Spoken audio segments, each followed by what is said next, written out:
Je suis passé de pauvre avec un chômage à moins de 800 € par mois à 17 ans à un an plus tard avoir un revenu récurrent de 5 à 7 000 € par mois. Le tout en quelques semaines et je vais t'expliquer comment j'ai fait dans cette vidéo. Là tu dis que j'ai un discours de vendeur de rêve, sauf que cette vidéo je la fais uniquement pour pouvoir partager mon histoire et peut-être toi aussi t'inspirer.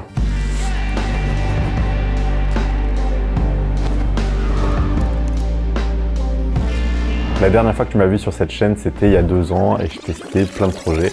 Entre temps, les choses ont pas mal changé. D'ailleurs, ça fait plaisir de refaire une petite vidéo.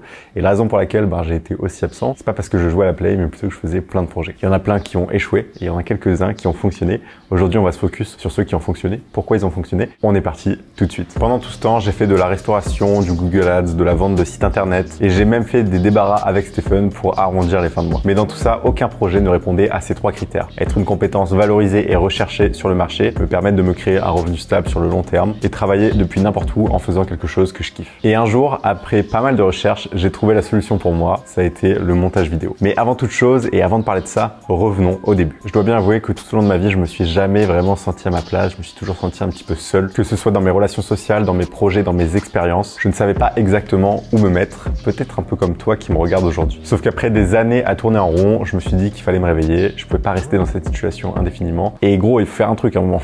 En fait, c'est plutôt ma situation qui m'a dit qu'il fallait me réveiller. Après 2 ans de petits jobs, de chômage, etc. J'avais vidé tous mes comptes, j'avais presque plus aucune rentrée d'argent. Je me trouvais pas particulièrement compétent dans un domaine et surtout dans mes heures les plus sombres, j'ai envie de dire, je me demandais si j'allais pas reprendre les études. Je sais pas si tu peux te rendre compte du poids que c'était pour moi. À 16 ans, j'ai quitté l'école de mon plein gré, alors que j'avais plutôt une bonne moyenne, j'étais plutôt bonne élève, j'avais déjà sauté une classe.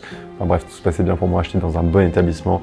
Bref, tout allait bien, mais la vérité c'est que je me faisais royalement chier et c'est pour ça que j'ai quitté l'école, que j'ai quitté aussi le nid familial, donc j'ai quitté l'appartement dans lequel j'étais avec ma maman, tout ça pour me lancer seul sur internet. Alors autant dire que j'avais pas vraiment le droit à l'erreur. Pour te donner un petit peu le contexte, mais tu l'as peut-être déjà vu dans de précédentes vidéos, j'ai quitté le lycée et j'ai été recruté par un collectif de youtubeurs pour faire cadrage, montage, etc. Bref, ça a été un changement de vie assez radical, mais qui m'a beaucoup servi, qui m'a beaucoup plu. Et à cette période-là, je travaillais quand même sur le bac en candidat libre à côté. Donc, c'est-à-dire que en rentrant du taf, le soir, je faisais mes petits cours un peu de bac tout seul dans mon coin. Et au final, j'ai quand même eu mon bac en candidat libre. Donc, on peut dire que c'est plutôt une réussite. Sauf que d'un point de vue business, on peut pas vraiment en dire autant. J'avais dit à toute ma famille que j'allais construire un business seul, que j'allais réussir. Et petit à petit, avec le temps, j'avais commencé à les convaincre. Pour au final, échouer lamentablement. Je pouvais pas en rester là. C'était impossible. C'était trop dur, trop douloureux. Bref, il fallait que je trouve une solution. Et pour couronner le tout à cette période, je regarde mon compte en banque et il reste à peu près 500 balles. 500 balles pour réussir un nouveau projet. C'est tout ce qui restait. C'était mes 500 derniers euros pour enfin faire quelque chose qui fonctionne. Sans oublier que j'avais mon loyer, les courses, toutes les autres charges d'un appartement. Comme je vous l'ai dit un petit peu plus tôt, j'avais quitté le nid familial. Mes parents me donnaient pas plus d'argent que ça. Et d'ailleurs, j'avais quitté tout ça pour ne pas vivre dans le confort permanent. Je m'étais dit que si je restais dans ce confort, j'allais pas me donner à fond, j'allais être un petit peu à moitié dedans. Et il faut dire que dans certains cas, ça a été plutôt utile. Ça m'a plutôt mis un coup de pied au cul et ça a bien marché. Donc je ne peux que le conseiller. Après bien sûr ça dépend de votre situation. Mais si vous en ressentez le besoin, si vous sentez que ça peut être une bonne chose pour vous, franchement faites-le. Si bien sûr vous avez un plan et vous êtes sûr de là où vous voulez aller. Mais par contre s'il y a un doute, si vous vous sentez pas vraiment sûr, je vous conseillerais pas forcément de le faire. Bref, il y a plein de choses qui sont un petit peu plus compliquées quand on a moins de 18 ans. Mais c'est possible de le faire. Donc si vous en ressentez le besoin, lancez-vous à 200%. Je me suis dit qu'il me restait une dernière chance pour me sortir de cette situation et que si j'échouais, soit c'était retour à la case études, soit je prenais un petit job, quelque chose comme Starbucks, le temps de renflouer un petit peu les caisses et pouvoir lancer un nouveau projet. Mais quand on est à ce point, par où est-ce qu'on commence? Parce qu'il y a tellement d'options, il y a tellement d'opportunités partout. Je savais pas trop par où commencer, je savais pas trop quoi faire, peut-être comme beaucoup d'entre vous d'ailleurs. Donc je me suis posé, je me suis dit, est-ce que faire du e-commerce c'est une bonne idée?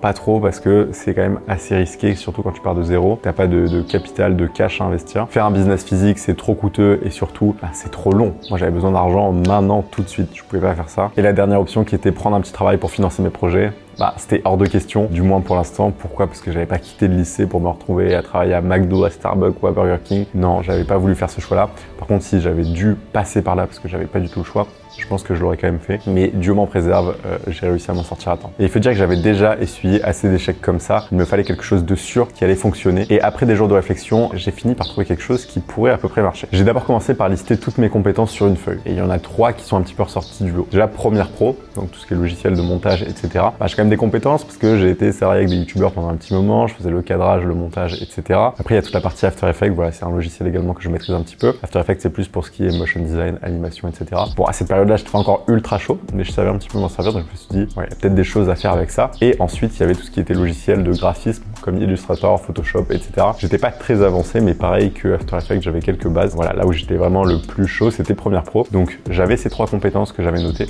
Et d'ailleurs, si vous êtes un petit peu perdu par rapport à vos compétences, je vous invite à faire exactement la même chose.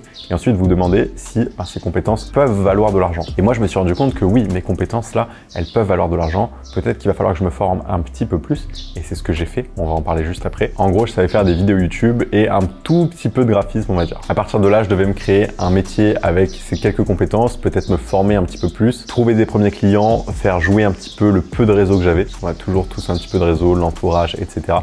Et ensuite générer mes premiers revenus pour créer une activité qui sera stable et qui me permettra d'en vivre. À cette époque, comme je vous l'ai dit, j'avais un loyer, des factures, des assurances. Bref, j'avais déjà tout à gérer à mon jeune âge, on va dire. C'était hors de question de demander à mes parents ou de trouver un petit taf comme on a vu juste avant. Donc, je dois bien avouer que le temps commençait vraiment à presser. Mais c'est souvent dans ces situations qu'on trouve les solutions rapidement à nos problèmes. Et moi, j'ai trouvé en à peu près 2-3 jours de recherche intensive en regardant comment je pouvais mixer ces compétences pour en faire quelque chose, comment le marché fonctionnait à peu près. Bref, qu'est-ce que je pouvais vendre avec ces compétences. Et c'est là que je me suis dit que je serais monteur vidéo, motion designer, graphiste, bref, tout ce qui ressemble un petit peu à ça.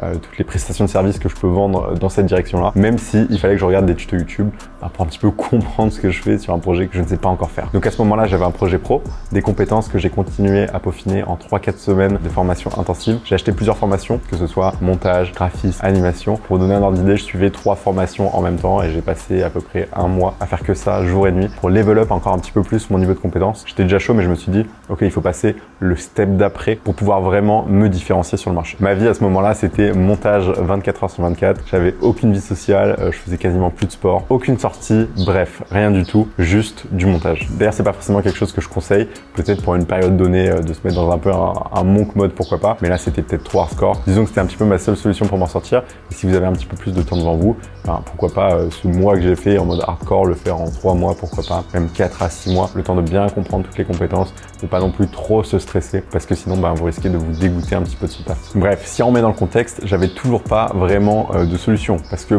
j'avais toujours 0 client, 0 entreprise, 0 prospect. Bref, il y avait toujours pas d'argent qui rentrait et ça commençait un petit peu à me faire stresser. Sauf qu'au lieu de me concentrer sur le négatif, j'ai concentré toute mon énergie sur le positif. Qu'est-ce que j'ai déjà aujourd'hui qui pourrait me permettre de trouver des clients facilement? Eh bien, comme on l'a vu, j'ai déjà été monteur pour des youtubeurs, c'est-à-dire que j'ai à peu près un portfolio de 30 vidéos YouTube. J'étais à peu près à ce niveau-là. Par contre, je suis pas ultra fier de ces vidéos YouTube. C'est-à-dire que c'est pas les vidéos les mieux montées de la Terre. Elles sont plutôt cool, mais entre-temps, j'ai pris un vrai niveau en montage et on voit la diff entre mes anciens montages et mes nouveaux. J'ai aussi développé mes compétences en storytelling, etc. parce qu'on faisait pas que monter les vidéos, je les tournais, je les cadrais, etc.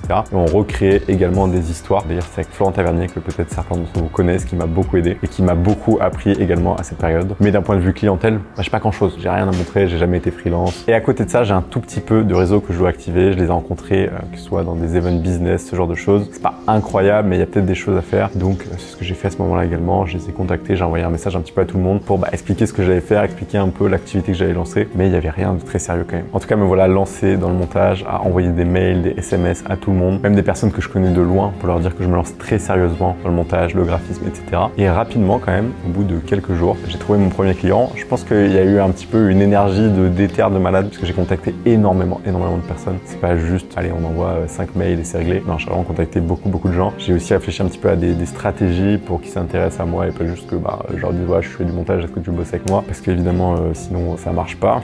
Et d'ailleurs, depuis, j'ai développé des vraies strates pour trouver des clients qui fonctionnent quasiment à coup sûr, c'est-à-dire que c'est juste une question de volume après et de remise en question, mais les méthodos peuvent fonctionner un petit peu pour tout le monde, n'importe quel domaine en prestation de service. Ce qu'il faut, c'est juste bien adapter à la personne qu'on prospecte et aussi bien adapter les process à nous-mêmes avec une personnalité, qui on est, etc. Au bout d'une semaine, j'avais signé mon 2e client et au bout d'un mois, j'avais signé mon 5e client. Pour vous donner un ordre d'idée, et je vais vous afficher carrément les fiches d'URSSAF pour vous prouver que je raconte pas n'importe quoi.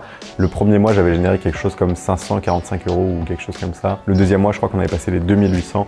Et le 3e mois, j'étais à plus de 5500 de chiffre d'affaires. Donc honnêtement, la vie n'avait plus rien à voir. Et après, c'est resté assez stable dans ces eaux-là, entre 4000 à 6-7000 de chiffre d'affaires. Le plus gros mois, ça a été 7500. Et c'est là que je me suis dit que l'argent ne serait plus vraiment un problème dans ma vie, parce que j'avais capté un petit peu comment passer de 0 à 5000. Et c'est là, en fait, le plus important. Parce que si un jour je me retrouve à 0, je pourrais régénérer cet argent. Ça me prendrait peut-être 1 mois, peut-être 2 mois à tout casser si je repartais de 0 dans une nouvelle compétence ou quelque chose comme ça. Mais je me suis rendu compte que c'était également possible pour moi, que c'était pas que pour les autres. Et le truc qui m'a le plus choqué dans tout ça, c'est à quel point c'est simple de lancer un projet pas trop complexe. C'est-à-dire que lancer une activité de prestation de service, on a l'impression que c'est ultra complexe, mais en fait, quand on s'y prend bien, avec des bons process, honnêtement, ça peut aller très vite et c'est beaucoup plus simple que ce que vous pensez. De mon côté, j'ai juste appliqué ce process, me former à la compétence que j'avais choisie, prospecter, garder mes clients et continuer de me faire recommander une fois que j'avais mes clients. Donc c'est pour ça aussi que j'ai vraiment mis un point d'honneur sur ne pas être juste un monteur, c'est-à-dire j'ai vraiment essayé de développer un petit peu ma créativité, ce que je pouvais apporter à mes clients pour qu'ils me voient un petit peu comme quelqu'un d'indispensable ou un autre monteur qui pourrait être potentiellement un concurrent ne pourrait pas rivaliser. Et du coup, je suis pas vraiment en concurrence avec eux parce qu'on propose pas le même type de prestation. Comme je vous l'ai dit, pour me former, j'ai acheté 3 formations différentes.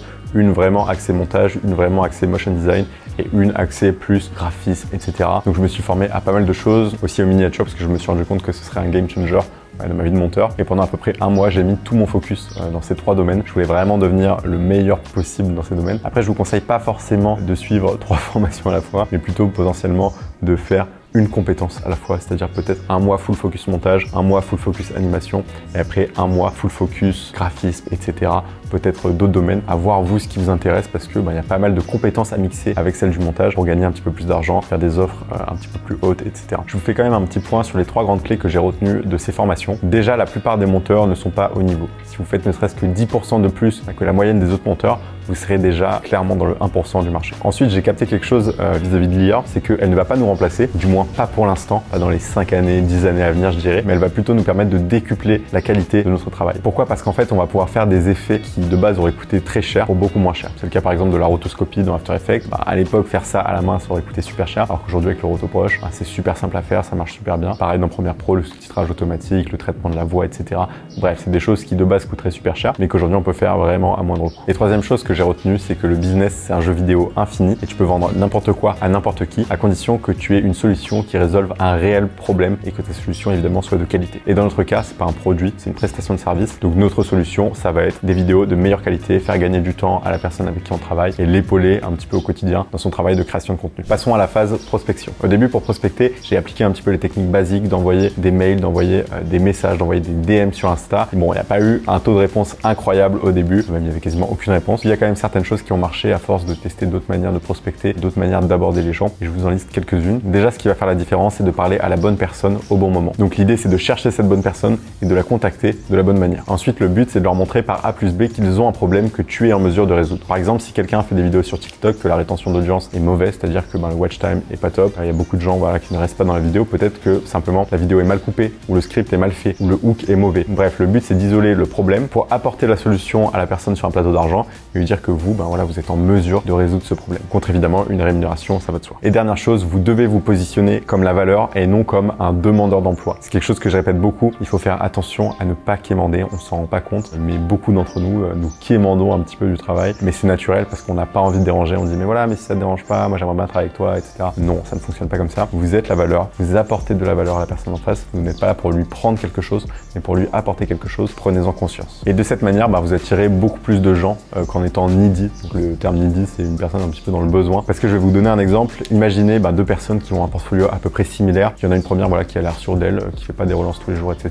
Et tout a l'air de bien se passer avec elle. Et de l'autre côté, l'autre personne travaille bien également, sauf que elle fait des relances trop régulières, même on va dire peut-être tous les jours. On sent qu'elle a besoin de ce projet. On l'a entendu quand on l'a eu au téléphone. Évidemment, elle nous l'a pas dit directement, mais on l'a un petit peu ressenti. Naturellement, on va se tourner vers la personne qui n'a pas été un petit peu dans cette énergie de quémander. Et c'est tout à fait normal, parce que forcément, on se dit, cette personne a l'air d'être plus expérimentée, a l'air d'avoir des clients, etc. Je vais plus lui faire confiance. Et même si vous êtes en galère comme moi au début, si vous avez 500 € encore sur votre compte, ou même peut-être moins, je vous inviterai à faire semblant, c'est-à-dire à ne pas montrer que vous êtes dans la galère. C'est le commerce, c'est comme ça que ça marche. C'est un petit peu triste, mais c'est le cas. Donc prenez ce paramètre en compte et soyez sûr de votre travail. Ensuite, pour garder mes clients, je me suis efforcé de surdélivrer tous les jours et j'ai isolé 3 petits hacks que je vais vous partager. Le premier, c'est d'annoncer par exemple 5 jours de délai, mais de livrer en 2 ou 3 jours, simplement parce que la personne en face va se sentir un petit peu spéciale et on préfère toujours un événement positif qu'un événement négatif, parce que si vous faites l'inverse et que vous dites que vous livrez en 5 jours et que vous livrez finalement en 6 jours, la personne va pas du tout kiffer, alors que si vous dites en 5 jours et que vous savez que c'est largement possible possible en 2 jours, même 3 jours, ben, faites-le plutôt comme ça et livrez la vidéo plus tôt. Ensuite, ne faites jamais de fautes d'orthographe ou le moins possible. Alors attention, j'en fais aussi, mais disons que les fautes basiques, c'est à éviter absolument. Bon, il y a quand même certaines personnes qui ne s'en rendent pas compte parce que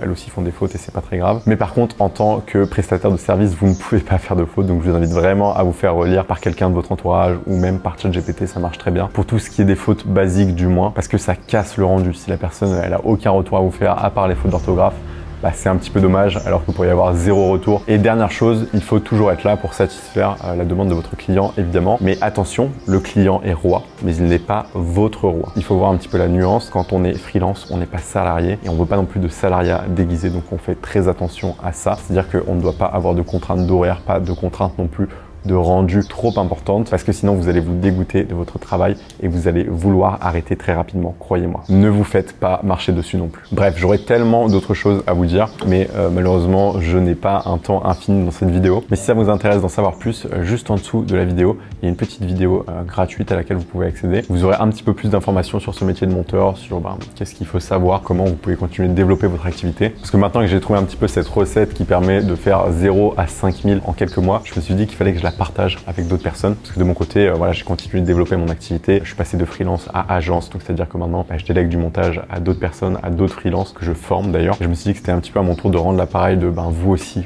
vous allez pouvoir y arriver, il n'y a pas de raison, tout le monde peut y arriver, c'est juste une question de volonté, de détermination. Et si vous faites le choix d'aller dans le montage vidéo, ce serait avec grand plaisir que je vous aiderai à aller dans cette voie. D'ailleurs, on a créé un accompagnement avec Paolo, je pense que vous l'avez peut-être vu passer. On vous prend de A à Z, du niveau 0 en tant que monteur, à vous faire monter en compétence sur la partie technique pour que vous soyez vraiment chaud, que vous fassiez partie du 10% des meilleurs monteurs. Et ensuite, on bascule sur la partie business. On voit les meilleurs process pour trouver des clients, comment trouver son premier client rapidement et ensuite comment faire un petit peu une période de conquête pour trouver un maximum de clients et vivre le plus vite possible de son activité de monteur vidéo. Voilà, encore une fois, si vous souhaitez en savoir plus, cliquez sur le lien juste en dessous de la vidéo. Vous pouvez également accéder au Insta, il y a pas mal de valeurs qui est partagée gratuitement sur ce compte. Et que vous soyez étudiant, salarié ou au chômage, vous aussi, vous pouvez vous lancer dans le montage vidéo. Il n'y a pas de raison, à condition évidemment que ce soit un domaine qui vous plaise. Dans tous les cas, merci d'avoir suivi cette vidéo. J'espère vous avoir éclairé au maximum et vous avoir apporté le maximum de valeur. Il y a des petites vidéos qui sont en préparation pour les prochains mois. On se revoit sur la chaîne YouTube et également, je vous tiendrai au courant sur le Insta. À très vite, c'était Paul.